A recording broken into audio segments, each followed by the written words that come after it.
The Beaches podcast is going to give you everything you want to know about a beach before you go there. I hope you enjoy the show. Be sure to check out our website, www.sandee.com. Without further ado, let's get into the show. All right. Let's jump into something different today. We're going on a little trip, virtually speaking, of course, to Nevada. Sounds fun. Our listener wants to get away from the typical Vegas scene and asked about the beaches and deserts. Beaches in Nevada. I'm intrigued. Right. They also asked about, clothing optional recreation. Oh, okay. Going for the full unfiltered Nevada experience, I see. Well, I can work with that. So let's dive into this. First things first, beaches. I'll admit, I was surprised too. Nevada, beaches, who knew? Right. It's not exactly the first thing that pops into your head. But yeah, Nevada has this whole other side to it.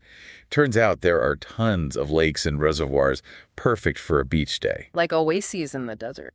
Exactly. Lake Mead, for example, has over 750 miles of shoreline. Imagine kayaking through a narrow canyon. Those red rock walls rising up around you, sun's reflecting off the water. Sounds pretty idyllic. It is.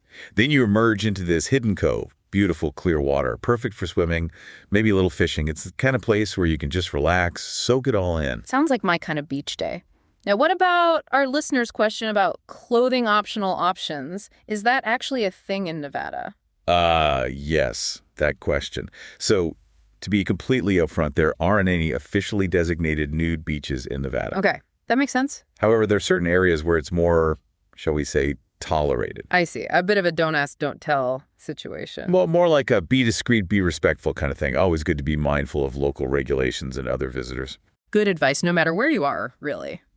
All right, so maybe not a nude beach free-for-all, but definitely options for those who want to soak up the sun, let's say, au natural. Exactly. Okay, moving on from beaches, let's talk about the more, expected Nevada landscape, the desert, and I don't mean the casinos. You mean the real Nevada. Exactly. What hidden gems are out there for people who want to explore those vast open spaces? Oh, so many. Remember how our listener mentioned an interest in ancient history? I do, yeah. Well, picture this.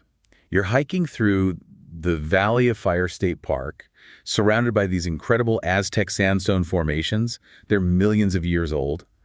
And as you're exploring, you stumble across petroglyphs carved into the rocks. No way. Actual petroglyphs. The real deal, left by the region's earliest inhabitants. It's like stepping back in time. Wow. I'm getting chills just thinking about it. What else can you tell me about Valley of Fire? The name itself is so striking. It's no exaggeration. When the sun hits those red sandstone formations, it really does look like the whole place is on fire. It's seriously breathtaking. No wonder it's called Valley of Fire. And it's not just about the views. There are tons of incredible hiking trails, hidden canyons to discover. You could spend days there and still not see it all. It's a photographer's paradise, that's for sure. And the best part, it's a completely different world, but it's not that far from the city, right? Exactly. That's the beauty of Nevada. You could literally spend your morning playing blackjack on the Strip and your afternoon hiking through Red Rock Canyon, which is, less than an hour away? Seriously.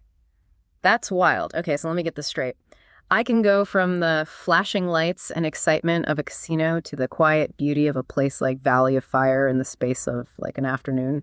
Pretty much. It's all about finding those contrasts, right? That's what makes a trip memorable. I love that. It's that unexpected diversity. Nevada really does have it all, huh? It really does. So for our listener out there, picture this. You're driving through the desert, sun beating down, and then suddenly you step out of your car and into a cool, shadowy canyon carved by centuries of wind and water. That's the kind of experience that's waiting for you in Nevada, just beyond the bright lights of Vegas. Thanks for listening to the show, and be sure to tune in next week for your favorite episode about some of the best beaches and beach information in the world.